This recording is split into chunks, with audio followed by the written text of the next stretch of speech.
I'm Sheldon States. I'm principal of Hants Middle School in Newport, Nova Scotia. My early inspirations for education was Wilhelmina Williams. There was an all one-room black schoolhouse just up the road from where I live. Miss Williams was a legend in our community. She was the first black teacher at this school that we're sitting in right now, actually, Hants West Rural High School. She wasn't here when I arrived here in grade 7, but I won the Wilhelmina Williams Award, and I can remember taking that home to Mom and how proud she was that I won the Wilhelmina Williams Award. She started telling me about that. And then she extended that into, you could get a good education and you can get a good job like SOC. SOC was Angus Johnson. He was a teacher in an elementary school. Black teachers weren't cool back then. There weren't a whole lot of them. So I had Angus Johnson and Wilhelmina Williams as two people that I could see that had actually made it in the education system. And that let me know that I could too. How do I think that educational leadership impacts students from marginalized communities? I think it's really important that people from marginalized communities see people like them, whether it's because of skin color, whether it's because of religion, but if you see people like yourself in those professions, you can aspire to be in those professions yourself. You know that there is a path there. You might not know what the path is necessarily, but somebody has followed and they've got there before you. So I think it's really, really important that people see themselves in those professions that they aspire to be in. My comments to other black educators is go for it. You should. You don't have to settle for whatever role that you're in the education system. Always look to go up to the next level, improve yourself, and that you should be committed to lifelong learning, lifelong education, trying to make yourself better. Make sure that you're always trying to improve your credentials so that you can move through the system. So I try to encourage black leaders not to settle.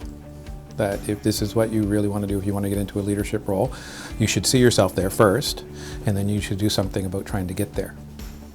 What role does community play to address the disparities in education?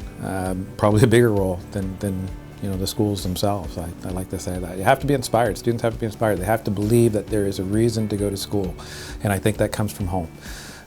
We never had much growing up. We never had running water, never had a whole lot of things in the house, but Mom knew that there was that education was valuable.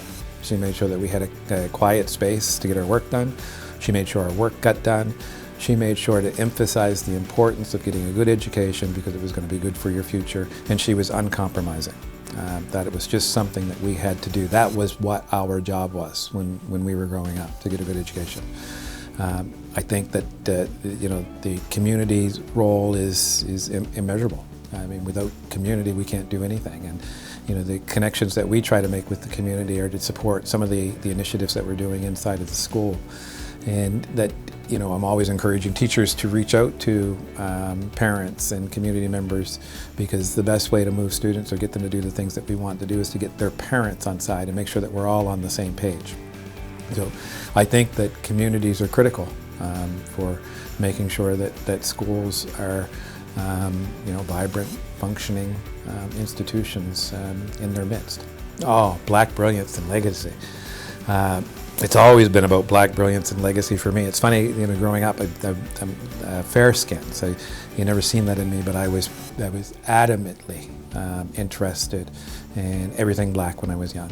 I was curious about why I seen the Michelangelos and Leonardo da Vinci's and all these pictures, but I never seen anybody that was Asian or black. Even as a young child, I was really curious about that. So I'm a bit of a history buff, but I needed to find out why everything that seemed to be discovered on this planet, everything that seemed to matter on this planet, seemed to have come from people who weren't black or Asian. That confounded me. Where were all the great black artists? Where were all the great black composers? And over the years, I guess I started to discover them. I found the black Mozart. I learned about the black Queen. I had to discover these histories on my own, and I think the black brilliance is upon us. We're just not looking in the right places. Blacks, Africans are starting to participate in just about every aspect of society. I would argue already cultural leaders in many ways, but I think we are in the midst of black brilliance, and hopefully the economics will follow. What growing up in this particular area has been able to do for me is allow me to make connections that I don't think somebody coming in and working in the school would have necessarily been able to do.